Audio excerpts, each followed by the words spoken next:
Hey guys, welcome to my channel. In this video, let's review the Tangent Snap and the command line type O-Snap. This opens up the drafting settings. Make sure you're on the Object Snap tab, and we're taking a look at the Tangent Snap. The description: snaps to the tangent of an arc, circle, ellipse, elliptical arc, or spline. Deferred tangent snap mode is automatically turned on when the object you are drawing requires that you complete more than one tangent snap. You can use deferred tangent to draw a line or X line that is tangent to arcs, polyline arcs, or circles. When the aperture box passes over a deferred tangent snap point, a marker and an AutoSnap tooltip are displayed.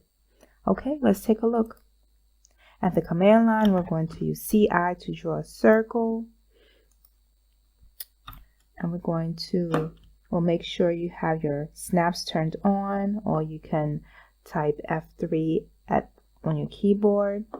We're going to use the line command to draw a line and click anywhere on the screen for our first point.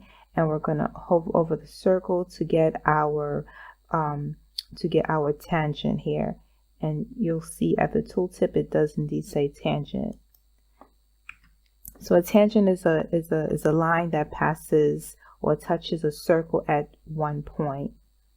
Let's do that one more time. Select anywhere on the screen and let's get our tangent over here. Okay. Now this time we're going to hover over the circle here, and this is our deferred tangent. Take a look at the tooltip. It says deferred tangent. We're going to click and we can form a tangent anywhere along the circle here.